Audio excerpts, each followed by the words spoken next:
ਵਾਹਿਗੁਰੂ ਜੀ ਕਾ ਖਾਲਸਾ ਵਾਹਿਗੁਰੂ ਜੀ ਕੀ ਫਤਿਹ। ਮੈਂ ਤੁਹਾਡੀ ਹੋਸਟ ਰੀਤ ਕੌਰ ਨਿਊਜ਼ TV84 ਦੇ ਨਾਲ ਵਿਊਅਰਸ। ਜਿਸ ਤੁਸੀਂ ਸਾਰੇ ਜਾਣਦੇ ਹੋ ਕਿ ਆਪਣੀਆਂ ਸਜ਼ਾਵਾਂ ਪੂਰੀਆਂ ਕਰ ਚੁੱਕੇ ਸਿੱਖ ਕੈਦੀਆਂ ਲਈ ਭਾਈ ਗੁਰਬਖਸ਼ ਸਿੰਘ ਖਾਲਸਾ ਵੱਲੋਂ ਸ਼ੁਰੂ ਕੀਤੀ ਗਈ ਭੁੱਖ ਹੜਤਾਲ 7ਵੇਂ ਦਿਨ ਦੇ ਵਿੱਚ ਜਾਰੀ ਹੈ। ਭਾਵੇਂ ਭਾਈ ਖਾਲਸਾ ਨੂੰ ਹਰਿਆਣਾ ਪ੍ਰਸ਼ਾਸਨ ਨੇ ਚੁੱਕ ਕੇ ਬੀਤੇ ਦਿਨੀ ਹਸਪਤਾਲ ਦੇ ਵਿੱਚ ਦਾਖਲ ਕਰਵਾ ਦਿੱਤਾ ਸੀ, ਪਰ ਭਾਈ ਖਾਲਸਾ ਵੱਲੋਂ ਹਸਪਤਾਲ ਦੇ ਵਿੱਚ ਭੁੱਖ ਹੜਤਾਲ ਜਾਰੀ ਹੈ। ਅੱਜ ਅਸੀਂ ਭਾਈ ਗੁਰਬਖਸ਼ ਸਿੰਘ ਖਾਲਸਾ ਜੀ ਦੀ ਭੁੱਖ ਹੜਤਾਲ, ਬੰਦੀ ਸਿੰਘਾਂ ਦੀ ਰਿਹਾਈ ਅਤੇ ਹੋਰ ਰਿਲੇਟਡ ਪੰਥਕ ਮੁੱਦਿਆਂ ਸੰਬੰਧੀ ਅੱਜ ਵਿਸ਼ੇਸ਼ ਗੱਲਬਾਤ ਕਰਾਂਗੇ ਦਲ ਖਾਲਸਾ ਜਥੇਬੰਦੀ ਦੇ ਜਨਰਲ ਸਕੱਤਰ ਸਰਦਾਰ ਸਰਬਜੀਤ ਸਿੰਘ ਘੁਮਾਨ ਜੀ ਨਾਲ, ਜਿਹੜੇ ਕਿ ਅੰਮ੍ਰਿਤਸਰ ਤੋਂ ਸਾਨਾ ਫੋਨ ਲਾਈਨ ਤੇ ਜੁੜ ਚੁੱਕੇ ਨੇ। ਜੀ ਵੀਰ ਜੀ, ਵਾਹਿਗੁਰੂ ਜੀ ਕਾ ਖਾਲਸਾ ਵਾਹਿਗੁਰੂ ਜੀ ਕੀ ਫਤਿਹ। हाँ जी वीर जी, सब तो पहले तो असीं भाई गुरबख्श सिंह जी बारे थोड़े अपडेट्स लेना चाहांगे। जिस तरह इन्हें भुख हड़ताल नूं आलमोस्ट 2 मंथ्स हो गए ने, बंदी ਸਿੰਘਾਂ ਦੀ रिहाई थानूं किन्नी क पॉसिबल नज़र आ रही है? आलसो उत्थे इस वेले की अपडेट्स हैं, इस बारे साडे बाहर दे जिहड़े दर्शक ने उन्हां नूं पूरे वेरवे सहित जानकारी दिओ। भाई गुरबख्श सिंह दी जदों सेहत बहुत ज़्यादा खराब हो गई सी जी, तां ओह हॉस्पिटल दे विच हो गया, उन्होंने एडमिट होना है ना, उत्थे उनका इलाज चल रहा तो सेहत उन्होंने जी हैगी अगे नालों बेहतर हो रही है।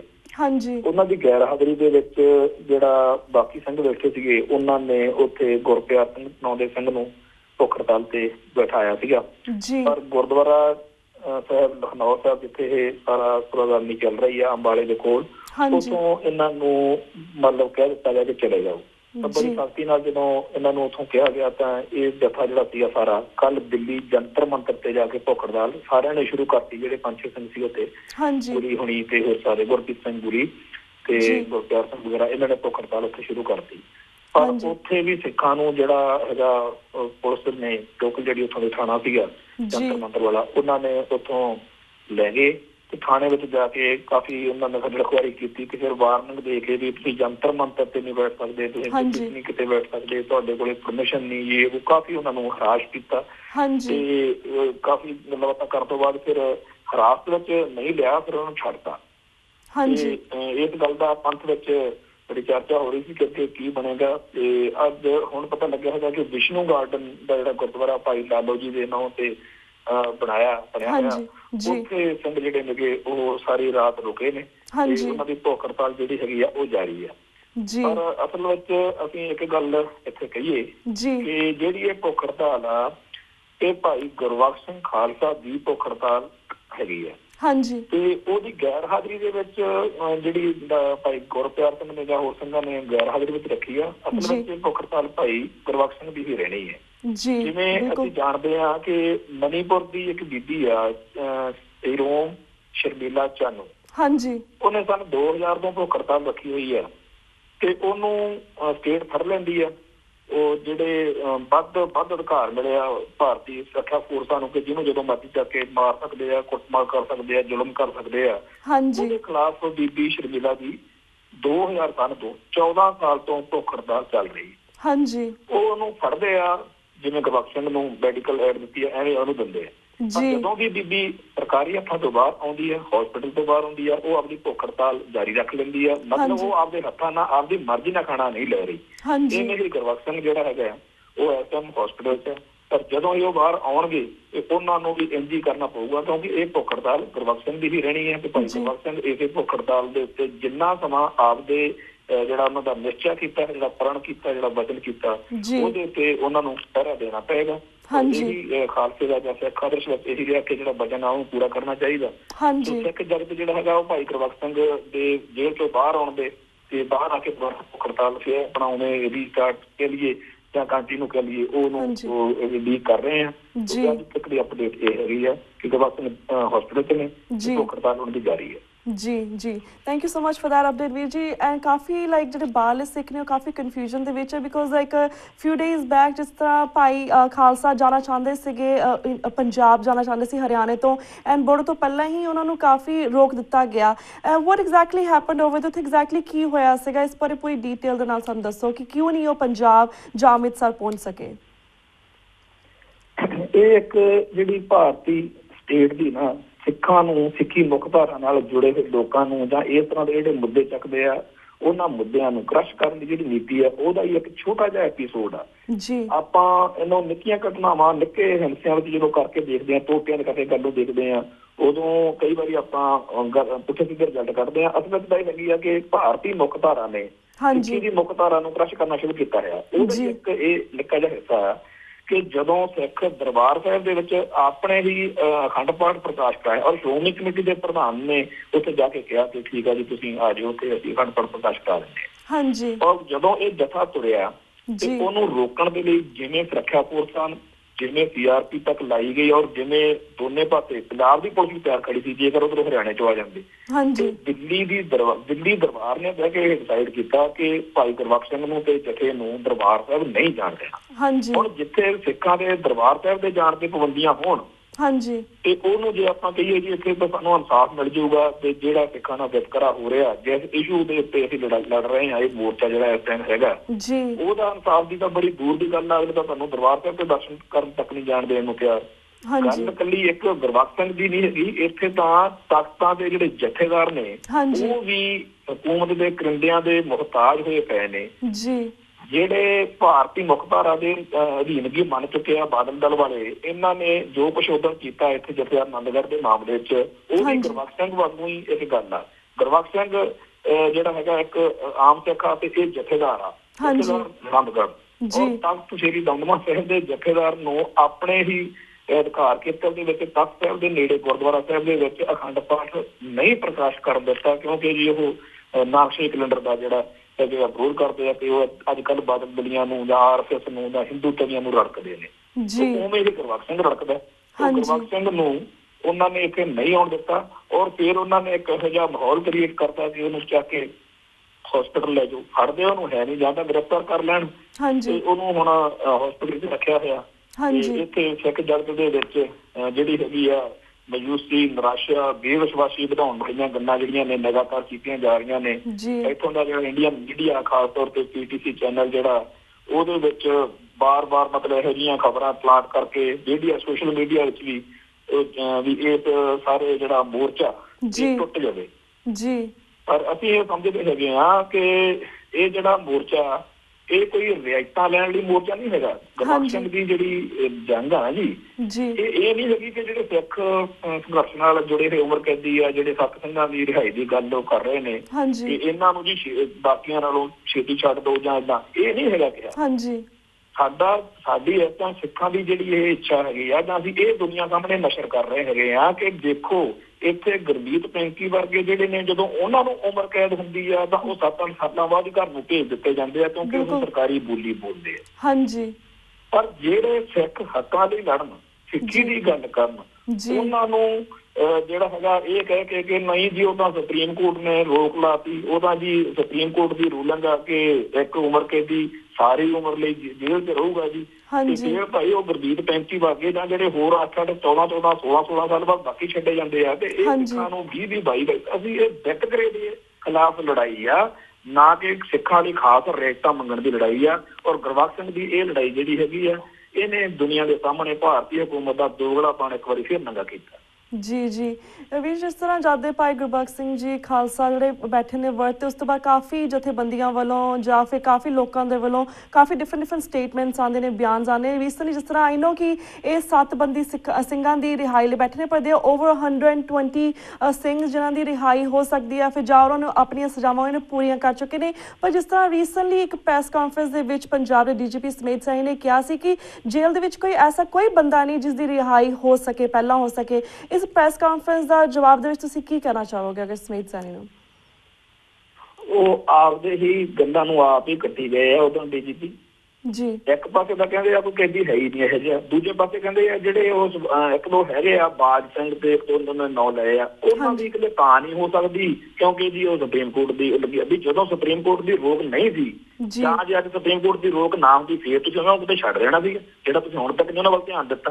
ਉਦੋਂ ਹੁਣ ਇਹ ਲਿਸਟ ਸਾਹਮਣੇ ਆਈ ਆ, ਸਿੱਖਾਂ ਦੇ ਸਾਹਮਣੇ ਜਾਂਦੀ ਆ ਕਿ ਆਹ ਦੇਖੋ ਜੀ ਬੰਦਿਆਂ ਨੂੰ 20-22 ਸਾਲ ਹੋਣ ਵਾਲੇ ਹੋ ਗਏ, ਇਹਨਾਂ ਨੂੰ ਛੱਡਿਆ ਨਹੀਂ। ਉਹ ਆਪਦੀਆਂ ਸਾਰੀਆਂ ਗੱਲਾਂ ਦੇ ਵਿੱਚ DGP ਸੈਣੀ ਦੀਆਂ ਬਹੁਤੀਆਂ ਗੱਲਾਂ ਜਿਹੜੀਆਂ ਸੀਗੀਆਂ ਉਹ ਇੱਧਰੋਂ ਉੱਧਰੋਂ ਜੋ ਐਵੇਂ ਬਸ ਡੰਗ ਜਾ ਸਾਰਿਆ ਸੀਗਾ, ਤੇ ਉਹ ਇਹ ਪ੍ਰਭਾਵ ਦੇਣ ਦਾ ਯਤਨ ਸੀਗਾ। ਕਿ ਕੋਈ ਸਿੱਖ ਕੈਦੀ ਛੱਡਣ ਯੋਗ ਹੈ ਹੀ ਨਹੀਂ ਹੈਗਾ। ਸਾਡੇ ਪਹਿਲੋਂ ਕਹਿ ਦਿੰਦੇ ਆ ਜੋ ਜਿਹੜੇ 7 ਨੇ ਜੀ ਅਸੀਂ ਤਾਂ ਉਹਨਾਂ ਦੀ ਕੋਈ ਗੱਲ ਹੀ ਨਹੀਂ ਕਰ ਸਕਦੇ, ਉਹਦਾ ਜੀ ਦੂਜੇ ਰਾਜਾਂ 'ਚ ਨੇ ਜਿਨ੍ਹਾਂ ਦੀ ਗੁਰਬਖਸ਼ ਸਿੰਘ ਮੰਗ ਕਰਦਾ। ਤੇ ਫਿਰ ਭਾਈ ਜੇਕਰ ਗੁਰਬਖਸ਼ ਸਿੰਘ ਉਹਨਾਂ ਦੀ ਮੰਗ ਕਰਦਾ ਹੈ ਤੇ ਤੁਹਾਡੇ ਉਹ ਹੱਕ ਨੇ ਕਿ ਤੁਸੀਂ ਚਿੱਠੀਆਂ ਹੁਣ ਕਾਹਤੋਂ ਲਿਖਦੇ ਫਿਰਦੇ ਹੋ? ਜਦੋਂ ਪ੍ਰੈਸ਼ਰ ਪੈਂਦਾ ਫਿਰ ਕਹਿੰਦੇ ਆ ਜੀ ਅਸੀਂ ਛਡਾਉਣ ਲਈ ਮੂਹਰੇ। ਅਸੀਂ ਤਾਂ ਮਤਲਬ ਇੱਕ ਪਾਸੇ ਦਾ ਪੂਰਾ ਪ੍ਰਭਾਵ ਦੇ ਰਹੇ ਨੇ ਸਿੱਖਾਂ ਨੂੰ, ਇਹ ਭਰਮ ਪਾ ਰਹੇ ਨੇ ਕਿ ਦੇਖੋ ਜੀ ਅਸੀਂ ਤਾਂ ਸਭ ਤੋਂ ਮੂਹਰੇ ਲੱਗੇ ਹੋਏ ਹਾਂ, ਅਸੀਂ ਤਾਂ ਦਿੱਲੀ ਚਲੇ, ਅਸੀਂ ਤਾਂ ਰਾਜਨਾਥ ਨੂੰ ਮਿਲ ਲਏ, ਅਸੀਂ ਤਾਂ ਸਾਰੇ ਮੁੱਖ ਮੰਤਰੀਆਂ ਨੂੰ ਚਿੱਠੀਆਂ ਕੱਢਦੀਆਂ। ਇੱਕ ਪਾਸੇ ਇਹ ਡਰਾਮਾ ਕਰ ਰਹੇ, ਦੂਜੇ ਪਾਸੇ ਸੈਣੀ ਤੇ ਇਹ ਜਿਹੜੇ ਪਹਿਲੀ ਗੱਲ, ਇਹਦਾ ਪਹਿਲੀ ਗੱਲ ਪੋਲੀਟੀਕਲ ਸਟੇਟਮੈਂਟ ਸੀਗੀ, ਇਹਦਾ ਤਾਂ ਕੋਈ ਫਰਜ਼ ਕੰਮ ਹੀ ਨਹੀਂ ਬਣਦਾ ਹੈਗਾ DGP ਦਾ। ਉਹ ਕਹਿੰਦਾ ਜੀ ਅਸੀਂ ਤਾਂ ਦੇਖੋ ਜੀ ਬੰਦੇ ਛੱਡਣ ਯੋਗ ਸਾਡੇ ਕੋਲ ਕੋਈ ਬੰਦੇ ਨਹੀਂ, ਜੇ ਛੱਡਣ ਯੋਗ ਨਹੀਂ ਹੈਗੇ ਜਿਹੜੀ ਉਸ ਲਿਸਟ ਦੇ ਵਿੱਚ ਉਹ ਬੰਦਿਆਂ ਦੀ ਦੱਸਿਆ ਹੈਗਾ ਕਿ ਆਹ ਬੰਦੇ ਪੰਜਾਬ ਦੀਆਂ ਜੇਲ੍ਹਾਂ 'ਚ ਨੇਗੇ, ਇਹਨਾਂ ਨੂੰ ਅਸੀਂ ਛੱਡ ਨਹੀਂ ਸਕਦੇ ਤੇ ਛੱਡ ਹੀ ਕੋਈ ਹੈ ਹੀ ਨਹੀਂ, ਦੁਨੀਆ ਦੇ ਨਾਲ ਛੱਡਨੇ ਜੀ। ਇਹ ਜਿਹੜਾ ਹੈਗਾ ਇਹਨਾਂ ਦਾ ਦੋਗਲਾਪਣ ਹਰ ਗੱਲ ਦੇ ਭੁਲੇਖੇ ਪਾਉਣੇ, ਲੋਕਾਂ ਨੂੰ ਗੁੰਮਰਾਹ ਕਰਨਾ, ਵਿਤਕਰਾ ਪੂਰਾ ਰੱਜ ਕੇ ਕਰਦੇ ਆ। ਔਰ ਇੱਕੋ ਗੱਲ ਜਿਹੜੀ ਹੈਗੀ ਆ, ਜਦੋਂ ਇਹਨੂੰ ਪੱਤਰਕਾਰ ਪੁੱਛਦੇ ਆ ਸਾਰਿਆਂ ਨੂੰ, ਚਾਹੇ ਉਹ ਬਾਦਲ ਦਾ ਨਾਲ ਸੰਬੰਧਤ ਆ, ਚਾਹੇ ਕੋਈ ਭਾਰਤੀ ਮੁਖਤਾਰਾ ਦਾ ਹੋਰ ਹੱਥ ਚੌਕਾ ਬਣਿਆ ਹੋਇਆ ਸਿੱਖ ਜਾਂ ਕੋਈ ਸਰਕਾਰੀ ਕੁਰਸੀ ਤੇ ਬੈਠਾ, ਈਵਨ DGP ਆ, ਉਹਨੂੰ ਇੱਕੋ ਗੱਲ ਦਾ ਜਵਾਬ ਦੇਣ ਦੇ ਵਿੱਚ ਉਹਨੂੰ ਪੁੱਛਿਆ ਜਾਂਦਾ ਜਦੋਂ ਕਿ ਦੱਸੋ ਜੀ ਗੁਰਮੀਤ 35 ਸਾਲਾਂ ਦੇ ਵਿੱਚ ਉਮਰ ਕੈਦ ਭੁਗਤ ਕੇ ਬਾਹਰ ਆ ਜਾਂਦਾ ਤੇ ਬਾਕੀ ਜਿਹੜੇ ਉਹ 14 20 ਸਾਲ ਬਾਅਦ ਅੰਦਰ ਹੀ ਤੁਸੀਂ ਸਲਾਖਾਂ ਦੇ ਪਿੱਛੇ ਡੱਕੇ ਹੋਏ ਨੇ। ਇਹ ਗੱਲ ਕਿੱਧਰ ਨੂੰ ਜਾਂਦੀ ਹੈ? ਹੁਣ ਇਹ ਕਹਿੰਦੇ ਨੇ ਕਿ ਮਤਲਬ ਇਹ ਜਿਹੜਾ ਪ੍ਰਭਾਵ ਦੇਣ ਨੂੰ ਕਰਦੇ ਆ ਨਾ ਕਿ ਸੱਤਾ ਦੇ ਮਾਮਲੇ 'ਚ ਅਸੀਂ ਕੁਛ ਨਹੀਂ ਕਰ ਸਕਦੇ, ਤਾਂ ਅਸੀਂ ਇਸ ਚੈਨਲ ਦੇ ਰਾਹੀਂ ਸਾਰੇ ਸਿੱਖ ਸੰਸਾਰ ਨੂੰ ਇਹ ਦੱਸਣਾ ਚਾਹੁੰਦੇ ਆ ਕਿ ਜਿਹੜੇ ਇਹ 7 ਕੈਦੀ ਸੀ, ਇਹਨਾਂ ਦੀ ਖਾਸ ਤੌਰ ਤੇ 3 ਜਿਹੜੇ ਜਨਤਕ ਕੇਸ ਵਾਲੇ ਆ, ਇਹਨਾਂ ਦੀ ਤਾਂ ਪੈਰੋਲ ਵੀ ਨਹੀਂ ਅਸੀਂ ਆਉਣ ਦਿੰਦੇ। ਜਦੋਂ ਵੀ ਪੈਰੋਲ ਦੀ ਐਪਲੀਕੇਸ਼ਨ ਲੱਗਦੀ ਆ ਉਹ ਪੰਜਾਬ ਸਰਕਾਰ ਕੋਲੇ ਆਉਂਦੀ ਆ, ਬਾਦਲ ਸਰਕਾਰ ਕੋਲੇ ਆਉਂਦੀ ਆ, ਤੇ ਇਹ ਪਟਿਆਲੇ ਦਾ SSP ਜਿਨ੍ਹਾਂ ਇਲਾਕਿਆਂ ਦੇ ਵਿੱਚ ਉਹ ਸਿੰਘ ਰਹਿੰਦੇ ਨੇ, ਉਹਨਾਂ ਦੇ ਰਿਹਾਇਸ਼ ਜੀ, ਉਹ ਉੱਥੋਂ ਪੁੱਠੀਆਂ ਰਿਪੋਰਟਾਂ, ਗਲਤ ਰਿਪੋਰਟਾਂ ਕੌਣ ਬਣਾ ਕੇ ਭੇਜਦਾ ਸੀ? ਇਹੀ ਬਾਦਲ ਸਰਕਾਰ ਬਣਾ ਕੇ ਭੇਜਦੀ ਸੀ ਵੀ ਇਹਨਾਂ ਦੇ ਬਾਹਰ ਆਉਣ ਨਾਲ ਅਮਨ ਕਾਨੂੰਨ ਨੂੰ ਖਤਰਾ। ਉਹਨਾਂ ਦੀਆਂ ਪੈਰੋਲਾਂ ਨਹੀਂ ਹੁਣ ਦਿੱਤੀਆਂ, ਉਹ ਪੈਰੋਲਾਂ ਉਦੋਂ ਮਿਲੀਆਂ ਨੇ ਜਦੋਂ ਗੁਰਬਖਸ਼ ਸਿੰਘ ਕਰਕੇ ਸਿੱਖ ਜਥੇਦਾਰ ਪਿਛਲੇ ਸਾਲ ਉੱਪਰ ਚਲੇ ਗਏ। ਉਸ ਤੋਂ ਬਾਅਦ ਜਦੋਂ ਦੁਬਾਰਾ ਉਹਨਾਂ ਨੇ, ਜਦੋਂ ਉਹ ਬਾਹਰ ਆਏ ਨੇ, ਉਦਾਂ ਉਹਨਾਂ ਨੂੰ ਨਜ਼ਰਬੰਦਾਂ ਨੂੰ ਜੇਲ੍ਹ ਆਪਣੂ ਘਰ ਰੱਖਿਆ, ਤੇ ਜਦੋਂ ਉਹ ਬਾਹਰ ਦੁਬਾਰਾ ਉਹਨਾਂ ਨੇ ਟਰਾਈ ਕੀਤਾ ਤਾਂ ਉਦੋਂ ਬੜੇ ਇਹਨਾਂ ਨੇ ਰਾਹ 'ਚ ਅੜਿੱਕੇ ਲਾਏ। ਫਿਰ ਉਹਨਾਂ ਦੀ ਜਿਹੜੀ ਪ੍ਰੀ ਮੈਚੋਰ ਰਿਲੀਜ਼ ਦੀ ਐਪਲੀਕੇਸ਼ਨ ਹਾਈ ਕੋਰਟ ਤੇ ਲਾਈ ਹੋਈ ਹੈ, ਉਹਦੇ ਵਿੱਚ ਬਾਦਲ ਸਰਕਾਰ ਪੂਰਾ ਆਊਟ ਰੋਲ ਨਿਭਾ ਰਹੀ ਹੈ। ਹਰ ਥਾਂ ਤੇ ਜਦੋਂ ਵੀ ਇਹਨਾਂ ਨੇ ਰਿਪੋਰਟ ਦੇਣੀ ਹੁੰਦੀ ਹੈ, NOC ਨਹੀਂ ਦਿੰਦੇ ਹੈਗੇ, ਕਹਿੰਦੇ ਜੀ ਸਖਤ ਰਾਜ ਹਜੇ, ਕਹਿੰਦੇ ਜੀ ਅਸੀਂ ਇਹ ਵਿੱਚ ਕੋਈ ਰੋਲ ਨਹੀਂ, ਰੋਲ ਤਾਂ ਗਲਤ ਪਲੇ ਕਰਨਾ। ਤੇ ਜਿਹੜਾ ਇਸ ਕੇਸ ਵਿੱਚ ਪਿਛਲੇ ਸਮੇਂ ਤੋਂ ਪਹਿਲਾਂ ਤਾਂ ਕਿਸੇ ਨੂੰ ਪਤਾ ਹੀ ਨਹੀਂ ਸੀਗਾ, ਗੁਰਬਖਸ਼ ਸਿੰਘ ਦੀ ਭੁੱਖ ਹੜਤਾਲ ਦੇ ਜੇ ਤੁਸੀਂ ਨਾ ਮਤਲਬ ਉਹ ਦੇਖੋ ਪੋਜ਼ਿਟਿਵਿਟੀ ਦੇਖੀਏ ਆਪਾਂ, ਜਿੰਨਾ ਕੈਦੀਆਂ ਬਾਰੇ ਕਿਸੇ ਨੂੰ ਪਤਾ ਹੀ ਨਹੀਂ ਸੀਗਾ। ਉਹ ਗੁਰਦੀਪ ਸਿੰਘ ਆ ਜੀ, ਉਹ ਕਰਨਾਟਕਾ ਦੀ ਜੇਲ੍ਹ ਵਿੱਚ 22-23 ਸਾਲ ਤੋਂ ਬੰਦ ਆ ਸਾਡਾ ਭਰਾ, ਤੇ ਉਹਦੀ ਗੱਲ ਹੀ ਨਹੀਂ ਕਿਸੇ ਨੂੰ ਪਤਾ। ਅੱਜ ਉਹਦੀ ਗੱਲ ਸਾਹਮਣੇ ਆਈ ਹੈ। ਇਹ ਗੁਰਬਖਸ਼ ਸਿੰਘ ਦੀ ਭੁੱਖ ਹੜਤਾਲ ਦੀ ਇੱਕ ਮਤਲਬ ਇਹ ਪ੍ਰਾਪਤੀ ਆ ਕਿ ਏਦਾਂ ਦੇ ਜਿਹੜੇ ਸਿੱਖ ਬਾਹਰ ਬੈਠੇ ਇੱਕ ਸ਼ਬਦ ਚੱਲ ਰਹੇ ਆ ਉਹਨਾਂ ਦੀ ਗੱਲ। ਹੁਣ ਦੇਖੋ ਜੀ ਉਹਦਾ ਨਾ ਕੇਸ ਉੱਥੋਂ ਦੀ ਪ੍ਰਸ਼ਾਸਨ ਨੇ, ਜੇਲ੍ਹ ਪ੍ਰਸ਼ਾਸਨ ਨੇ ਉੱਥੋਂ ਦੇ ਤਾਂ ਫਿਰ ਵੀ ਕੀਤਾ, ਪੰਜਾਬ ਸਰਕਾਰ ਨੂੰ ਬਣਾ ਕੇ ਭੇਜਤਾ ਵੀ ਠੀਕ ਆ ਤੁਸੀਂ ਇੰਝ ਕਰੋ, ਇਹਨੂੰ ਨਾ ਪੰਜਾਬ ਦੀ ਕਿਸੇ ਜੇਲ੍ਹ ਵਿੱਚ ਰੱਖ ਲਓ। ਜਿਵੇਂ ਭਾਈ ਲਾਲ ਸਿੰਘ ਜਿਹੜੇ ਨੇ ਉਹ ਗੁਜਰਾਤ ਦੀ ਜੇਲ੍ਹ ਤੋਂ, ਅਹਿਮਦਾਬਾਦ ਦਾ ਕੇਸ ਆ ਉਹਨਾਂ ਦਾ, ਉਹਨਾਂ ਨੂੰ ਨਾਭੇ ਜੇਲ੍ਹ ਰੱਖਿਆ। ਔਰ ਪਿਛਲੇ 1 ਸਾਲ ਤੋਂ ਅੱਜ ਤੱਕ ਬਾਦਲ ਸਰਕਾਰ ਨੇ ਉਹਦੇ ਕਾਗਜ਼ਾਂ ਨੂੰ ਓਕੇ ਨਹੀਂ ਕੀਤਾ, ਉਹਨੂੰ ਐਕਸੈਪਟ ਕਰਨ ਨੂੰ ਤਿਆਰ ਹੀ ਨਹੀਂ ਹੈਗੇ ਕਿ ਗੁਰਦੀਪ ਸਿੰਘ ਪੰਜਾਬ ਦੀ ਜੇਲ੍ਹ 'ਚ ਆਏ। ਤੇ ਜੇ ਉਹ ਪੰਜਾਬ ਆਵੇ, ਅੰਮ੍ਰਿਤਸਰ ਦਾ ਉਹਦਾ ਜ਼ਿਲ੍ਹਾ ਹੈਗਾ, ਉਹਦੇ ਪਰਿਵਾਰ ਦੇ ਉਹਨੂੰ ਮਿਲਣ ਕਿੱਥੇ ਕਰਨਾਟਕਾ ਤੇ ਕਿੱਥੇ ਇਹ ਪੰਜਾਬ ਆ, ਉਹਨੂੰ ਇੱਥੇ ਇਹ ਕਹਿੰਦੇ ਜੀ ਅਸੀਂ ਤਾਂ ਕੋਈ ਰੋਲ ਨਹੀਂ ਪਲੇ ਕਰਨਾ। ਉਹ ਤਾਂ ਪਲੇ ਕਰ ਰਹੇ ਹੈਗਾ ਕਿ ਹਰ ਥਾਂ ਦੇ ਉੱਤੇ ਕੋਈ ਨਾ ਕੋਈ ਚੱਕਰ ਪਾ ਕੇ ਰੱਖ ਦਿੰਦੇ ਨੇ ਕਿ ਇਹਨਾਂ ਦੀ NOC ਨਾ ਦਿਓ, ਇਹਨਾਂ ਨੂੰ ਪੰਜਾਬ 'ਚ ਨਾ ਆਉਣ ਦਿਓ ਮੁੰਡਿਆਂ ਨੂੰ। ਹੁਣ ਜੇ ਮਤਲਬ ਜਿਹੜੀ ਮੈਂ ਗੱਲ ਪਿੱਛੋਂ ਕਰਕੇ ਹਟਿਆ ਕਿ ਇਹ ਦੇਖੋ ਭਾਈ ਗੁਰਬਖਸ਼ ਸਿੰਘ ਦੇ ਸੁਭਾਅ ਨਾਲ, ਉਹਦੀ ਵਰਕਿੰਗ ਸਟਾਈਲ ਨਾਲ, ਉਹਦੇ ਕਿਸੇ ਹੋਰ ਬਿਆਨ ਨਾਲ, ਉਹਦੇ ਕਿਸੇ ਜਿਵੇਂ ਕਈਆਂ ਨੂੰ ਇਤਰਾਜ਼ ਆ ਵੀ ਪਰਚੀਆਂ ਪਾਈਆਂ ਜਾਂ ਇਸ ਤਰ੍ਹਾਂ, ਇਹ ਸਾਰੀਆਂ ਗੱਲਾਂ ਤੇ ਇਤਰਾਜ਼ ਕਰਨਾ ਜਾਂ ਬੇਇੱਤਫਾਕੀ ਰੱਖਣੀ ਹੋਰ ਗੱਲ ਆ। ਜਿਹੜੀ ਗੱਲ ਤੇ ਮੇਰੀ ਸਾਡੇ ਸਾਰੇ ਪੰਥ ਦੀ ਉਹਨਾਂ ਨਾਲ ਸਹਿਮਤੀ ਆ ਉਹ ਇਹ ਹੈਗੀ ਹੈ ਕਿ ਜੇਲ੍ਹਾਂ 'ਚ ਨਜ਼ਰਬੰਦ ਉਮਰ ਕੈਦੀ ਸਿੱਖਾਂ ਨਾਲ ਜੋ ਵਿਤਕਰਾ ਹੋ ਰਿਹਾ, ਉਹਨੂੰ ਦੁਨੀਆ ਦੇ ਸਾਹਮਣੇ ਲਿਆਉਣ ਦੇ ਵਿੱਚ ਜੋ ਰੋਲ ਗੁਰਬਖਸ਼ ਸਿੰਘ ਨੇ ਨਿਭਾਇਆ, ਉਹਦੇ ਲਈ ਸਾਨੂੰ ਸਾਰਿਆਂ ਨੂੰ ਉਹਦਾ ਐਪਰੀਸ਼ੀਏਟ ਕਰਨਾ ਚਾਹੀਦਾ ਔਰ ਉਹਦਾ ਧੰਨਵਾਦ कि उस सिख ने एक नवाणा जिहा यतन जिहड़ा हैगा कीता, जिहदी करके अज दुनिया भर दे विच जिहड़ी साडी नवीं पीढ़ी नूं तां पता ही नहीं सीगा कि साडे 15-15 20 साल तो सिख जिहड़े अंदर बजुर्ग हो गए, नौजवान मुंडे गए आ और उन्हां नूं फड़ के इन्हां ने बंद कीता है। एक तां दुनिया सामने वितकरा जिहड़ा हैगा उहनूं लिआउण लई और दूजा नवीं पीढ़ी नूं सिख संघर्ष दे नाल जोड़न लई, सिख मुद्दिआं नाल जोड़न लई, सिखां दे उत्ते हो रहे जुल्मां दी दास्तान जिहड़ी उहदे सामने लिआउण लई गुरबख्श सिंह दी जिहड़ी भुख हड़ताल आ ओह बड़े काम आई है। जी बिल्कुल बिल्कुल वीर जी। तो वीर जी हुण असीं बाकी दे मुद्दिਆਂ ਵੱਲ भी ਤੁਹਾਡੇ विचार जानना चाहांगे। जिस तरह रीसेंटली भाई जगतार सिंह तारा ਨੂੰ थाईलैंड ਤੋਂ ਫੜ ਲਿੱਤਾ ਗਿਆ ਹੈ, थाईलैंड ਦੇ ਵਿੱਚ ਫੜ ਲਿੱਤਾ ਗਿਆ ਹੈ, ਤੁਹਾਨੂੰ ਕੀ ਲੱਗਦਾ ਕਿ ਇਸ ਪਿੱਛੇ ਕੀ ਮੈਸੇਜ ਹੈ ਜਾਂ ਪਾਲਿਸੀਜ਼ ਕੀ ਹੋਣਗੀਆਂ? ਦੇਖੋ ਭਾਈ ਗੁਰਬਖਸ਼ ਸਿੰਘ ਇੰਡੀਅਨ ਸਟੇਟ ਦੀ ਨਿਗਾਹ ਦੇ ਵਿੱਚ ਮੁਜਰਮ ਹੋ ਸਕਦਾ ਹੈ, ਕੋਈ ਨਾ ਸਾਨੂੰ ਉਹਦੇ ਤਾਂ ਸਾਡੇ ਕੌਮ ਦਾ ਇੱਕ ਉਹ ਸਿੱਖ ਆ ਜਿਹਨੇ ਇੱਥੇ ਜਦੋਂ ਆਪਣੀ ਜ਼ਿੰਦਗੀ ਨੂੰ ਸੇਫ ਨਹੀਂ ਦੇਖਿਆ ਤਾਂ ਉਹ ਇੱਥੋਂ ਚਲਾ ਗਿਆ, ਜਿਵੇਂ ਹੋਰ ਬਹੁਤ ਸਾਰੇ ਸਿੱਖ ਦੂਜੇ ਬਾਹਰਲੇ ਪਾਸੇ ਨੂੰ ਭੱਜਦੇ ਆ ਜਾਨ ਬਚਾਉਣ ਲਈ। ਤੇ ਇਹੋ ਜਿਹੇ ਇੱਕ ਸਿੱਖ ਨੂੰ ਫੜ ਕੇ ਲੱਭ ਕੇ ਲਿਆਉਣ ਲਈ ਤਾਂ ਸਰਕਾਰ ਕੋਲੇ ਬੜਾ ਟਾਈਮ ਆ, ਬੜਾ ਕੁਛ ਆ, ਪਰ ਜਿਹੜੇ ਸਿੱਖ ਇਸ ਰਾਹ ਪਏ ਭਾਈ ਤਾਰੇ ਵਰਗੇ ਜਾਂ ਹੋਰ ਜਿਨ੍ਹਾਂ ਲੋਕਾਂ ਨੇ ਇਸ ਰਾਹ ਉਹਨਾਂ ਨੂੰ ਤੋਰਿਆ, ਜਿਨ੍ਹਾਂ ਹਾਲਾਤਾਂ ਨੇ ਤੋਰਿਆ, ਜਿਨ੍ਹਾਂ 1984 ਦੇ ਕਾਤਲਾਂ ਨੇ ਸਿੱਖਾਂ ਨੂੰ ਕਤਲੇਆਮ ਕਰਨ ਵਾਲਿਆਂ ਨੇ, ਉਹਨਾਂ ਨੂੰ ਤਾਂ ਸਜ਼ਾਵਾਂ ਦਿਵਾਉਣ ਲਈ ਇਹ ਭਾਰਤੀ ਹਕੂਮਤ ਨੇ ਕਦੇ ਨਹੀਂ ਸੋਚਿਆ।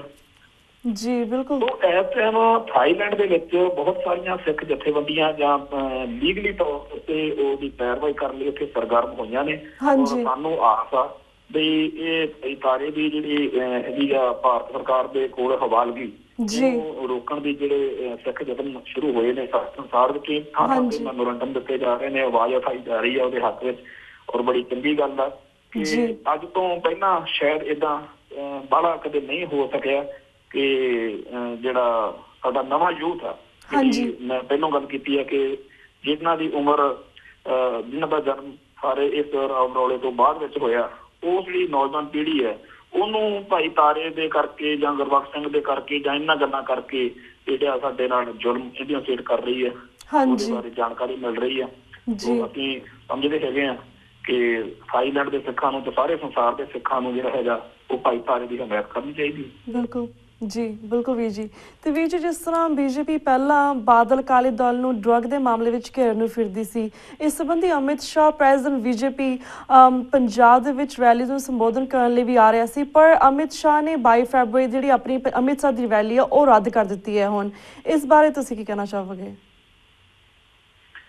ਦੇਖੋ, ਪੰਜਾਬ ਨੂੰ ਸਿੱਖਾਂ ਦਾ ਘਰ ਹੋਣ ਕਰਕੇ ਹਰ ਜਿਹੜੀ ਧਰਤੀ ਮੁੱਖ ਧਾਰਾ ਨਾਲ ਜੁੜੀ ਧਿਰ ਆ ਨਾ, ਉਹ ਇੱਥੋਂ ਸੱਤਾ ਲੈਣੀ ਜਾਂ ਇੱਥੋਂ ਉਹ ਸਾਰਾ ਕੁਛ ਤਾਂ ਚਾਹੁੰਦੇ ਆ, ਪਰ ਇੱਥੋਂ ਦੇ ਮੁੱਦਿਆਂ ਨਾਲ, ਇੱਥੋਂ ਦੇ ਦੁੱਖਾਂ ਦਰਦਾਂ ਨਾਲ ਉਹਨਾਂ ਦੀ ਜਿਹੜੀ ਸਾਂਝ ਆ ਉਹ ਡਰਾਮੇਬਾਜ਼ੀ ਜੀ ਹੋਈ ਹੁੰਦੀ ਆ। ਉਦੋਂ ਬਾਅਦ ਉਹ ਕਿਤੇ ਨਹੀਂ ਕੁਛ ਗੱਲ ਕੱਢਦੇ ਜੀ। ਉਹਨਾਂ ਦੇ ਇਸ ਚੱਕਰ ਦੇ ਵਿੱਚ ਜਿਹੜਾ ਹੁਣ ਇਹ ਭਾਜਪਾ ਨੇ ਨਸ਼ੇ ਦੇ ਪਹਿਲੋਂ ਕਾਂਗਰਸ, ਜਦੋਂ ਕਾਂਗਰਸ ਅਕਾਲੀ ਦਲ ਵਾਲੇ ਲੱਗੇ, ਬਾਦਲ ਦਲ ਵਾਲੇ, ਇਹਨਾਂ ਦੇ ਨਸ਼ੇ ਉੱਤੇ ਪੰਥ ਨੇ ਬੜਾ ਮਤਲਬ ਵੀ ਇਹ ਤਾਂ ਸਾਰਿਆਂ ਬਦਨਾਮ ਨੇਗੇ, ਪੂਰੇ ਸਾਰੀ ਦੁਨੀਆ ਜਾਣਦੀ ਹੈਗੀ ਇਹਨਾਂ ਨੂੰ ਵੀ ਇਹ ਨਸ਼ੇ ਦੇ ਸੌਦਾਗਰ ਨੇ ਲੋਕ। ਔਰ ਪੰਜਾਬ ਦੇ ਵਿੱਚ ਜਿਹੜਾ ਨਸ਼ਾ ਵਿਕਿਆ, ਨਸ਼ਾ ਆਇਆ, ਸਾਰਾ ਇਹਨਾਂ ਦੇ ਨਾਲ ਜ਼ਿੰਮੇਵਾਰੀ ਇਹਨਾਂ ਦੀ। ਤੇ ਜਿਹੜਾ ਉਸ ਤੋਂ ਬਾਅਦ ਚ ਭਾਜਪਾ ਵਾਲਿਆਂ ਨੂੰ ਚਾਅ ਚੜ੍ਹ ਗਿਆ ਕਿ ਇਹ ਤਾਂ ਇਸ ਮੁੱਦੇ ਉੱਤੇ ਆਪਾਂ ਇਹਨਾਂ ਨੂੰ ਘੇਰ ਸਕਦੇ ਹਾਂ, ਇਹ ਬਦਨਾਮ ਹੋਏ ਨੇ, ਇਹਨਾਂ ਨੂੰ ਲੋਕਾਂ 'ਚ ਹੋਰ ਬਦਨਾਮ ਕਰਕੇ ਤੇ ਆਪਾਂ ਆਪਦਾ ਵੋਟ ਬੈਂਕ ਵਧਾਈਏ। ਤਾਂ ਤੀਜੇ ਪੁਆਇੰਟ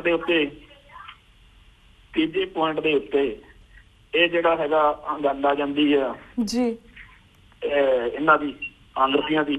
ਹੁਣ ਇਹਨਾਂ ਦੀ ਗੱਲ ਬਾਅਦ ਵਿੱਚ ਹੋਣੀ ਹੈ ਕਿਉਂਕਿ ਇਹ ਜਿਹੜੇ ਨੇ ਇਹਨਾਂ ਨੇ ਭਾਜਪਾ ਤੇ ਕਾਂਗਰਸ ਨੂੰ, ਭਾਜਪਾ ਅਤੇ ਬਾਦਲ ਦਲ ਨੂੰ ਦੇਖ ਕੇ ਚੱਲਣਾ, ਕਿਉਂਕਿ ਅਸਲ ਵਿੱਚ ਇਹਨਾਂ ਦੇ ਆਪਦੇ ਅੰਦਰਲੇ ਰੌਲੇ ਨੇ। ਉਹਨਾਂ ਮਸਲਿਆਂ ਤੋਂ ਬਚਣ ਦੇ ਲਈ, ਉਹਨਾਂ ਗੱਲਾਂ ਤੋਂ ਬਚਣ ਦੇ ਲਈ ਇਹ ਕਰਦੇ ਨੇ ਕਿ ਆਪਦੇ ਕੋਈ ਬਾਹਰਲਾ ਮੁੱਦਾ ਲੱਭ ਲਿਆਓ। ਦਿੱਲੀ ਤੋਂ ਜਦੋਂ ਜਾ ਕੇ ਆਇਆ ਅਮਰਿੰਦਰ ਸਿੰਘ, ਸ਼ਾਇਦ ਉਦੋਂ ਉੱਥੇ ਕਿਹਾ ਹੋਵੇ ਕਿ ਤੁਸੀਂ ਆਪਦੀ ਸੱਤਾ ਪ੍ਰਦਰਸ਼ਨ ਕਰੋ ਜੀ। ਹੁਣ ਇਹ ਸਾਰੇ ਜਿਹੜੇ ਨੇਗੇ ਨਸ਼ੇ ਦੇ ਮਾਮਲੇ ਉੱਤੇ ਸਹਿਮਤ ਨਹੀਂ ਹੈਗੇ, ਇਹ ਸਾਰਿਆਂ ਦਾ ਆਪੋ ਆਪਣਾ ਆਧਾਰ ਵਧਾਉਣ ਦਾ, ਆਪੋ ਆਪਣੀ ਗੱਲ ਨੂੰ ਅੱਗੇ ਤੋਰਨ ਦਾ ਜਿਹੜਾ ਹੈਗਾ ਇੱਕ ਇਹ ਸਿਆਸੀ ਸਰਗਰਮੀ ਹੈ। ਇਹਦਾ ਕੋਈ ਪੰਥ ਨਾਲ, ਪੰਜਾਬ ਨਾਲ ਕੋਈ ਪਿਆਰ ਪੂਰਤ ਨਿਕਲੀ ਹੋਈ, ਇਹ ਡਰਾਮੇਬਾਜ਼ੀਆਂ ਸਾਰੇ ਕਰਦੇ ਰਹਿੰਦੇ ਨੇ, ਇਹ ਵੀ ਕਰ ਰਹੇ ਨੇ। ਨਸ਼ੇ ਨੂੰ ਰੋਕਣ ਦੇ ਲਈ ਇਹਨਾਂ ਨੇ ਕੀ ਤਾਂ ਸਦਾ ਤੇ ਜਦੋਂ ਇਸ ਥਾਂ ਨੂੰ, ਪੰਜਾਬ ਨੂੰ ਸਿੱਖਾਂ ਦਾ ਸੂਬਾ ਮੰਨਦੇ ਆ ਤੇ ਹਰ ਸਿੱਖ ਨੂੰ ਨਸ਼ੇੜੀ ਬਣਾ ਕੇ ਮਾਰ ਦੇਣ ਵਾਲੀ ਵਰਤੀ ਹੈ ਸਾਰਿਆਂ ਨੇ ਇਹਨਾਂ ਦੀ। ਹਾਂਜੀ ਜੀ ਜੀ, ਇਹ ਅਸੀਂ ਤਾਂ ਇਹਨੂੰ ਸਟੇਟ ਪੁਲਿਸ ਹੀ ਸਮਝਦੇ ਹਾਂ ਜੀ। ਅਸੀਂ ਤਾਂ ਇਹ ਸਮਝਦੇ ਹੈਗੇ ਆ ਕਿ ਪਹਿਲਾਂ ਸਿੱਖਾਂ ਨੂੰ ਜਦੋਂ ਉਹ ਗੋਲੀਆਂ ਨਾਲ ਮਾਰਦੇ ਸੀ ਨਾ, ਦਿੱਲੀ ਦਰਬਾਰ ਵਾਲੇ, ਉਦੋਂ ਮਰਨ ਵਾਲੇ ਸਿੱਖਾਂ ਨੂੰ ਕੌਮ ਸ਼ਹੀਦ ਕਹਿੰਦੀ ਸੀ। ਹੁਣ ਇਹਨਾਂ ਨੇ ਦੂਜਾ ਤਰੀਕਾ ਲੱਭ ਲਿਆ ਤੇ ਨਾਲੇ ਤਾਂ ਇਹਨਾਂ ਨੂੰ ਬਦਨਾਮ ਕਰੋ ਵੀ ਨਸ਼ੇੜੀ ਨੇ, ਨਾਲੇ ਇਹਨਾਂ ਨੂੰ ਮਾਰੋ। ਹਰ ਸਿੱਖ, ਜਿਵੇਂ ਇੱਕ ਸਰਕਾਰੀ ਦੀ ਨੀਤੀ ਬਣਾਈ ਹੋਵੇ ਵੀ ਹਰ ਸਿੱਖ ਘਰ ਦੇ ਘੱਟੋ ਘੱਟ 2 ਮੈਂਬਰਾਂ ਨੂੰ ਨਸ਼ੇੜੀ ਬਣਾਉਣਾ। ਇੱਥੇ ਦਵਾਈ ਬੂਟੀ ਪਿੰਡਾਂ ਚੋਂ ਲੈਣੀ ਔਖੀ ਹੈ, ਪਰ ਨਸ਼ਾ ਹਰ ਘਰ 'ਚ ਜਿਹੜਾ ਮੁਹੱਈਆ ਘਰੇ ਬੈਠਾ ਨੂੰ ਕੀਤਾ ਜਾ ਰਿਹਾ। ਬਿਲਕੁਲ। ਤੇ ਵੀ ਸਾਰੀਆਂ ਪਾਰਟੀਆਂ ਦੇ ਲੀਡਰ ਇਹਨਾਂ ਕੰਮਾਂ 'ਚ ਪੂਰੇ ਸਮਰਥਨ ਦੇ ਰਹੇ ਆ ਨਸ਼ੇੜੀਆਂ, ਨਸ਼ਾ ਵੇਚਣ ਵਾਲਾ। ਤਾਂ ਵੀ ਜੀ ਤੁਸੀਂ ਇਹ ਕਹਿਣਾ ਚਾਹੁੰਦੇ ਕਿ ਸਾਰਾ ਕੁਛ ਪਖੰਡ ਹੈ, ਚਾਹੇ ਜਿੱਦਾਂ ਬਾਦਲ ਅਕਾਲੀ ਦਲ ਹੈ, ਐਵਰੀਵਨ ਨੋਜ਼ ਕਿ ਹੀ ਇਜ਼ ਦਾ ਵਨ ਜਿਹੜੇ ਪੰਜਾਬ ਦੇ ਵਿੱਚ ਖੁਦ ਇਹਨਾਂ ਦੇ ਅੱਡੇ ਖੋਲੇ ਹੋਏ ਨੇ ਨਸ਼ਿਆਂ ਦੇ। ਫਿਰ ਪਤਾ ਨਹੀਂ ਕਿਉਂ ਇਹ ਪੰਜਾਬ ਤੇ ਜਾ ਕੇ ਇਹ ਬੋਰਡਰ ਦੇ ਉੱਪਰ ਪਾਕਿਸਤਾਨ ਔਰ ਪੰਜਾਬ ਦੇ ਬੋਰਡਰ ਦੇ ਉੱਪਰ ਜਾ ਕੇ ਇਸ ਤਰ੍ਹਾਂ ਧਰਨੇ ਦਿੰਦੇ ਨੇ ਕਿ ਪਾਕਿਸਤਾਨ ਤੋਂ ਨਸ਼ਾ ਆ ਰਿਹਾ। ਜਾਂ ਫਿਰ ਭਾਈ ਗੁਰਬਖਸ਼ ਸਿੰਘ ਖਾਲਸੇ ਦਾ ਕੇਸ ਦੇ ਵਿੱਚ ਵੀ ਇਹਨੇ 13 ਬੰਦੀ ਸਿੰਘਾਂ ਦੀ ਰਿਹਾਈ ਲਈ ਗ੍ਰਹਿ ਮੰਤਰਾਲੇ ਨੂੰ ਚਿੱਠੀ ਲਿਖੀ ਸੀਗੀ, even though everything is in his hand but he is not doing anything for Sikh. So we do see that. ਪਰ ਸਵੀਰ ਜੀ, ਤੁਸੀਂ ਪਹਿਲਾਂ ਗੱਲ ਕੀਤੀ ਸੀ ਆਪਾਂ ਨਾਨਕਸ਼ਾਹ ਕੈਲੰਡਰ ਦੇ ਬਾਰੇ, ਤੁਸੀਂ ਥੋੜਾ ਜਿਹਾ ਕੀਤਾ ਸੀ ਕਿਸ ਤਰ੍ਹਾਂ ਭਾਈ ਜਥੇਦਾਰ ਬਲਵੰਤ ਸਿੰਘ ਨੰਦਗੜ੍ਹ ਆਪਣੀ ਵੱਖਰੀ ਪਹਿਚਾਣ ਨਾਨਕਸ਼ਾਹ ਕੈਲੰਡਰ ਦੇ ਹੱਕ ਦੇ ਵਿੱਚ ਖੜੇ ਸੀ, ਪਰ ਜਥੇਦਾਰ ਅਕਾਲ ਤਖਤ ਸਾਹਿਬ ਜਾਂ ਸ਼੍ਰੋਮਣੀ ਕਮੇਟੀ ਜਾਂ ਬਾਦਲ ਅਕਾਲੀ ਦਲ ਨੇ ਪੂਰੀ ਤਰੀਕ ਮਿਥ ਲਿੱਤੀ ਹੈ ਕਿ ਉਹਨਾਂ ਨੂੰ ਇਹਨਾਂ ਦੇ ਅਹੁਦੇ ਤੋਂ ਇਹਨਾਂ ਨੂੰ ਹਟਾ ਦਿੱਤਾ ਜਾਵੇ ਕਿਉਂਕਿ ਉਹ ਸੰਤ ਸਮਾਜ ਦੇ ਥੱਲੇ ਲੱਗੇ ਨੇ ਜਾਂ ਫਿਰ RSS ਦੇ ਥੱਲੇ ਲੱਗੇ ਨੇ। ਪਰ ਹੁਣ ਜਿਸ ਤਰ੍ਹਾਂ ਸਾਰੀ ਸਿੱਖ ਕੌਮ ਹੈ ਆਲ ਓਵਰ ਦਾ ਵਰਲਡ, ਸਪੈਸ਼ਲੀ ਬਾਹਰ ਦੇ ਦੇਸ਼ਾਂ ਵਿੱਚ, ਅਸੀਂ ਸਾਰੇ ਹਮਾਇਤ ਕਰਦੇ ਹਾਂ ਨਾਨਕਸ਼ਾਹ ਕੈਲੰਡਰ ਦੀ। ਅਸੀਂ ਚਾਹੁੰਦੇ ਕਿ ਪੰਜਾਬ ਦੇ ਵਿੱਚ ਵੀ ਲਾਗੂ ਹੋਵੇ ਨਾਨਕਸ਼ਾਹ ਕੈਲੰਡਰ, ਐਂਡ ਅਸੀਂ ਬਲਵੰਤ ਸਿੰਘ ਨੰਦਗੜ੍ਹ ਦੀ ਵੀ ਹਮਾਇਤ ਕਰਦੇ, ਉਹਨਾਂ ਦੇ ਨਾਲ ਖੜੇ ਹਾਂ। ਸਾਨੂੰ ਹੁਣ ਕੀ ਕਰਨ ਦੀ ਲੋੜ ਹੈ ਤੁਹਾਡੇ ਖਿਆਲ ਦੇ ਨਾਲ? ਹਾਊ ਕੈਨ ਵੀ ਹੈਲਪ ਹਿਮ? ਇੱਥੇ ਪਹਿਲੀ ਗੱਲ ਮੈਂ ਫਿਰ ਕਹਾਂ ਕਿ ਜਿਵੇਂ ਅਸੀਂ ਟੋਟਿਆਂ 'ਚ ਤੋੜ ਕੇ ਦੇਖਣ ਦੀ ਜਿਹੜੀ ਬਿਰਤੀ ਹੈ ਨਾ ਸਾਡੀ ਹਰ ਘਟਨਾ ਨੂੰ, ਉਵੇਂ ਅਸੀਂ ਇਉਂ ਦੇਖਣ ਲੱਗੇ ਹੋਏ ਹਾਂ ਵੀ ਸ਼ਾਇਦ ਇਹਦਾ ਸਾਡੀ ਕੌਮ ਦੇ ਅੰਦਰਲਾ ਮਸਲਾ ਵਾ, ਇੱਕ RSS ਵਾਲੇ ਬਾਹਰੋਂ ਨੇ। ਇਹ ਏਦਾਂ ਦੀ ਗੱਲ ਨਹੀਂ ਹੈਗੀ। ਭਾਰਤੀ ਹਕੂਮਤ ਜਾਣਦੀ ਆ ਕਿ ਇਹ ਸਿੱਖਾਂ ਦੀ ਵੱਖਰੀ ਹੋਂਦ ਹਸਤੀ ਨੂੰ ਕਾਇਮ ਰੱਖਣ ਦਾ, ਉਹਨੂੰ ਪ੍ਰਫੁੱਲ ਤੇ ਪ੍ਰਚੰਡ ਕਰਨ ਦਾ ਇੱਕ ਹੋਰ ਸਬੂਤ, ਪ੍ਰਤੀਕ ਤੇ ਚਿੰਨ੍ਹ ਵਾ ਨਾਨਕਸ਼ਾਹ ਕੈਲੰਡਰ। ਉਹ ਕਹਿੰਦੇ ਨੇ ਕਿ ਇਹ ਚੀਜ਼ ਹੀ ਇਹਨਾਂ ਨੂੰ ਅਖੀਰ ਤੇ ਖਾਲਿਸਤਾਨ ਦੇ ਜਾਂ ਵੱਖਰੇ ਸਿੱਖ ਰਾਜ ਤੱਕ ਲੈ ਕੇ ਜਾਂਦੀ ਆ। ਵਿਚਾਰੇ ਕਾਫੀ ਸਾਰੀਆਂ ਚੀਜ਼ਾਂ ਹੋਰ ਆਉਂਦੀਆਂ ਨੇ, ਜਿਵੇਂ ਇੱਕ ਵੱਖਰੀ ਕੌਮ ਲਈ ਜਾਂ ਵੱਖਰੇ ਕੌਮੀ ਘਰ ਲਈ ਇਹ ਚੀਜ਼ਾਂ ਦੀ ਲੋੜ ਹੁੰਦੀ ਹੈ, ਕੈਲੰਡਰ ਵੀ ਉਹਨਾਂ ਚੋਂ ਇੱਕ ਹੁੰਦਾ। ਤਾਂ ਉਹ ਕਹਿੰਦੇ ਨੇ ਕਿ ਜਿਹੜੀ ਚੀਜ਼ ਉਹਨਾਂ ਲੋਕਾਂ ਨੂੰ ਜਿਹੜੇ ਪੰਥ ਪ੍ਰਤ ਨੇ, ਜਿਹੜੇ ਪੰਥ ਦੀ ਚੜ੍ਹਦੀ ਕਲਾ ਲਈ ਸੋਚਦੇ ਨੇ, ਉਹਨਾਂ ਨੂੰ ਪ੍ਰਵਾਨ ਆ ਜਾ, ਉਹਨਾਂ ਨੂੰ ਪਸੰਦ ਆ ਜਾ, ਜਿਹਦੇ ਵੱਲ ਉਹ ਖੜੇ ਆ, ਉਹਨੂੰ ਕ੍ਰਸ਼ ਕਰਾਉਣਾ, ਹਰ ਹਾਲਤ ਵਿੱਚ ਖਤਮ ਕਰਾਉਣਾ। ਇਹ ਤੋ ਇਹ ਹਿੰਦੂਵਾਦੀ, ਹਿੰਦੂ ਸਾਮਰਾਜ ਦੀ, ਦਿੱਲੀ ਦੀ RSS ਰਾਹੀਂ, ਸੰਤ ਸਮਾਜ ਰਾਹੀਂ, ਬਾਦਲ ਦਲ ਰਾਹੀਂ ਚਲਾਈ ਹੋਈ ਇੱਕ ਉਹ ਖੇਡ ਆ ਜਿਹਦਾ ਮੁੱਖ ਨਿਸ਼ਾਨਾ ਸਿੱਖ ਵਿਚਾਰਧਾਰਾ ਨੂੰ ਟਾਰਗੇਟ ਕਰਨਾ ਹੀ ਹੈ। ਤੋ ਜਿਹੜਾ ਇਹ ਯਤਨ ਇਹਨਾਂ ਨੇ ਸ਼ੁਰੂ ਕੀਤਾ ਹੋਇਆ ਉਹ ਆਪਦੇ ਤਰੀਕੇ ਨਾਲ ਕਰਨ। ਅਸੀਂ ਤਾਂ ਉਸ ਤੋਂ ਅਗਲੀ ਗੱਲ, ਪਿਛਲੀ ਵਾਰ ਵੀ ਜਦੋਂ ਮੈਂ ਤੁਹਾਡੇ ਰਾਹੀਂ ਆਪਣੇ ਦਰਸ਼ਕਾਂ ਦੇ ਰੂਬਰੂ ਹੋਇਆ ਸੀ, ਅਸੀਂ ਉਦੋਂ ਵੀ ਗੱਲ ਕਹੀ ਸੀ, ਮੰਨ ਲੈਂਦੇ ਹਾਂ ਕਿ ਨਾਨਕਸ਼ਾਹੀ ਕੈਲੰਡਰ ਜਿਹੜਾ ਇਸ ਟਾਈਮ ਲਾਗੂ ਆ ਜਾਂ ਪੁਰੇਵਾਲ ਸਾਹਿਬ ਨੇ ਜਿਹੜਾ ਤਿਆਰ ਕੀਤਾ, ਮੰਨ ਲੈਂਦੇ ਉਹ 'ਚ ਕਮੀਆਂ ਨੇ, ਕਿਉਂਕਿ ਕਈ ਇਹੋ ਜਿਹੇ ਲੋਕ ਵੀ ਨੇਗੇ ਜਿਹੜੇ ਸਾਡੇ ਸਮਾਜ ਵਿੱਚ ਕਾਫੀ ਸਾਰਾ ਸਤਿਕਾਰ ਰੱਖਦੇ ਨੇ, ਉਹ ਵੀ ਨਾਨਕਸ਼ਾਹੀ ਕੈਲੰਡਰ ਜਿਹੜਾ ਇਸ ਟਾਈਮ ਲਾਗੂ ਆ ਜਾਂ ਪੁਰੇਵਾਲ ਸਾਹਿਬ ਵਾਲਾ ਕੈਲੰਡਰ ਆ ਉਹਦੇ ਵਿੱਚ ਕਈ ਨੁਕਸ ਕੱਢਦੇ ਆ, ਮੰਨ ਲੈਂਦੇ ਨੁਕਸ ਨੇਗੇ ਕਿਉਂਕਿ ਅਸੀਂ ਕੈਲੰਡਰ ਦੇ ਮਾਹਿਰ ਨਹੀਂ। ਪਰ ਅਸੀਂ ਤਾਂ ਇੱਕ ਇਹੋ ਜਿਹਾ ਕੈਲੰਡਰ ਦੀ ਮੰਗ ਕਰਦੇ ਹਾਂ ਜਿਹੜਾ ਸਿੱਖਾਂ ਦਾ ਆਪਣਾ ਵੱਖਰਾ ਹੋਵੇ ਤੇ ਘੱਟੋ ਘੱਟ ਹਿੰਦੂ ਤੋਂ ਜ਼ਰੂਰ ਉਹ ਮੁਕਤ ਹੋਵੇ, ਕਿਉਂਕਿ ਅਸੀਂ ਹਿੰਦੂ ਨਹੀਂ ਹੈਗੇ, ਹਿੰਦੂ ਦੇ ਪ੍ਰਭਾਵ 'ਚ ਨਹੀਂ ਰਹਿਣਾ ਚਾਹੁੰਦੇ, ਹਿੰਦੂ ਬਣ ਕੇ ਨਹੀਂ ਮਰਨਾ ਚਾਹੁੰਦੇ। ਸਾਡੇ ਸ਼ਮਸ਼ਾਨ ਘਾਟ ਵੱਖਰੇ ਹੋਇਆ, ਸਾਡੇ ਸਾਰਾ ਕੁਛ ਵੱਖਰਾ ਹੋਣਾ ਚਾਹੀਦਾ, ਔਰ ਅਸੀਂ ਇਹ ਚੀਜ਼ ਦੇ ਵਿੱਚ ਆਪਦਾ ਕੈਲੰਡਰ ਵੱਖਰਾ ਭਾਲਦੇ ਹਾਂ। ਬਿਲਕੁਲ। ਜਦੋਂ ਇਹ ਕੈਲੰਡਰ ਜਿਹੜਾ ਅੱਜ ਵਾਲਾ ਹੈਗਾ, ਜੇਕਰ ਇਹਦੇ 'ਚ ਨੁਕਸ ਵੀ ਨੇ, ਅਕਾਲ ਤਖਤ ਸਾਹਿਬ ਜਾਂ ਹੋਰ ਜੋ ਵੀ ਹੈ ਉਹ ਉੱਥੇ ਇਹਦਾ ਇੱਕ ਵੱਖਰਾ ਨਵਾਂ ਕੈਲੰਡਰ ਤਿਆਰ ਕਰ ਲਓ ਜਿਹੜਾ ਹਿੰਦੂ ਤੋਂ ਵੱਖਰਾ ਹੋਵੇ। ਤੇ ਜੇ ਇਸਲਾਮ ਵਾਲਿਆਂ ਦਾ ਵੱਖਰਾ, ਮੁਸਲਮਾਨਾਂ ਦਾ ਆਪਦੇ ਤਰੀਕੇ ਨਾਲ ਹਿਜਰੀ ਕੈਲੰਡਰ ਵਾ, ਕੈਲੰਡਰ ਹਿੰਦੂਆਂ ਕੋਲ ਆਪਦਾ, ਸਾਡਾ ਪਰ ਚਲੋ ਸਾਡਾ ਜਿਹੜਾ ਇਹ ਨੁਕਸ ਵਾਲਾ ਇਹ ਚਾਹੇ ਅੱਜ ਇਹ ਤਿਆਰ ਆ, ਇਹ 'ਚ ਸੁਧਾਰ ਕਰ ਲਾਂਗੇ, ਹੋ ਜਾਊਗਾ। ਸਾਨੂੰ ਇਹ ਚਾਹੀਦਾ ਕਿ ਜਿਹੜੀਆਂ ਅਮਰੀਕਨ ਗੁਰਦੁਆਰਾ ਪ੍ਰਬੰਧਕ ਕਮੇਟੀ ਜਾਂ ਆਸਟ੍ਰੇਲੀਆ 'ਚ, ਬਾਹਰਲੇ ਹੋਰ ਸਾਰੇ ਮੁਲਕਾਂ ਦੇ ਵਿੱਚ, ਪੰਜਾਬ ਵਿੱਚ ਵੀ, ਹੋਰਨਾਂ ਥਾਵਾਂ ਤੇ ਵੀ ਜਿਹੜੇ ਸਾਰੇ ਹੈਗੇ ਆ। ਪਿੱਛੇ ਜਿਹੀ ਗੱਲ ਚੱਲੀ ਸੀਗੀ ਕਿ ਪਾਕਿਸਤਾਨ ਦੇ ਵਿੱਚ ਨਨਕਾਣਾ ਸਾਹਿਬ ਸਾਡਾ ਮੁੱਖ ਸਥਾਨ ਆ, ਉੱਥੇ ਇੱਕ ਦਲ ਖਾਲਸਾ ਜਾਂ ਵਿਸ਼ਵ ਸਿੱਖ ਸੰਮੇਲਨ ਸੱਦ ਕੇ ਇਸ ਮਸਲੇ ਤੇ ਗੱਲ ਕੀਤੀ ਜਾਵੇ। ਜੇਕਰ ਇਹ ਚੀਜ਼ ਵਾਪਰਦੀ ਆ, ਜਿਹੜਾ ਇਹ ਕਰਨ ਨੂੰ ਫਿਰਦੇ ਆ ਵੀ ਪਹਿਲਾਂ ਜਥੇਦਾਰ ਦਾ ਸਫਾਇਆ ਕਰੋ ਫਿਰ ਕੈਲੰਡਰ ਦਾ ਸਫਾਇਆ ਕਰਾਂਗੇ, ਤਾਂ ਸਾਨੂੰ ਯਕੀਨ कि बाकी सिख समाज जिहड़ा हैगा वो पहलों वाले कैलेंडर के हक में खड़ेगा और जिहड़ी ये डिवीजन जिहड़ी ये विचारधारक तौर के उत्ते सिख समाज दे विच वंडियां पाउण दा काम आ वो अकाल तख्त साहिब दी अगवाई जिहड़ा है करनों फिरदे आ ते इहदे जिम्मेवार होणगे क्योंकि एक फिर स्पष्ट गल होगी ना कि ना कैलेंडर के हमायती जिहड़ा बाकी सारा सिख समाज आ वो आ ते ये संत समाज आ तो संत समाज ते सिख समाज की जिहड़ी एक लड़ाई है इहदे विच अकाल तख्त जे संत समाज वाले पासे भुगतना चाहुंदा है तां भुगती जावे क्योंकि संतां दी लोड़ नहीं कौम नूं सिखां दी लोड़ है। बिल्कुल बिल्कुल वीर जी। तो Veer ji thank you so much कि तुसीं इन्हां मुद्दਿਆਂ ਦੇ ਉੱਪਰ ਆਪਣੇ ਵਿਚਾਰ ਸਾਂਝੇ ਕੀਤੇ ਸਪੈਸ਼ਲ ਭਾਈ ਗੁਰਬਖਸ਼ ਸਿੰਘ ਜੀ ਦੀ ਭੁੱਖ ਹੜਤਾਲ ਬਾਰੇ ਸਾਨੂੰ ਅਪਡੇਟ ਦਿੱਤੀਆਂ। ਸਾਡਾ ਹੁਣ ਵਕਤ ਸਮਾਪਤੀ ਵੱਲ ਜਾ ਰਿਹਾ ਤੁਹਾਡੇ ਕੋਲ ਇਜਾਜ਼ਤ ਲੈਣ ਦਾ ਵੀ ਵਕਤ ਹੋ ਰਿਹਾ। ਇਸੇ ਤਰ੍ਹਾਂ ਹੋਰ ਪੰਥਕ ਮੁੱਦਿਆਂ ਦੇ ਉੱਪਰ ਅਸੀਂ ਤੁਹਾਨੂੰ TV84 ਦੇ ਦਰਸ਼ਕਾਂ ਦੇ ਰੂਬਰੂ ਕਰਵਾਉਂਦੇ ਰਵਾਂਗੇ ਪਰ ਹੁਣ ਤੁਹਾਡੇ ਕੋਲ ਇਜਾਜ਼ਤ ਲੈਂਦੇ ਹਾਂ। ਵਾਹਿਗੁਰੂ ਜੀ ਕਾ ਖਾਲਸਾ ਵਾਹਿਗੁਰੂ ਜੀ ਕੀ ਫਤਿਹ। ਵਾਹਿਗੁਰੂ ਜੀ ਕੀ ਫਤਿਹ ਜੀ। ਵਿਊਅਰਸ ਇਸ ਦੇ ਨਾਲ ਅਸੀਂ ਤੁਹਾਡੇ ਕੋਲ ਇਜਾਜ਼ਤ ਲੈਂਦੇ ਹਾਂ। ਕੱਲ੍ਹ ਨੂੰ ਮਿਲਾਂਗੇ ਸੇਮ ਟਾਈਮ ਸੇਮ ਸ਼ੋਅ ਤੇ। ਤਦ ਤੱਕ ਲਈ ਵਾਹਿਗੁਰੂ ਜੀ ਕਾ ਖਾਲਸਾ ਵਾਹਿਗੁਰੂ ਜੀ ਕੀ ਫਤਿਹ।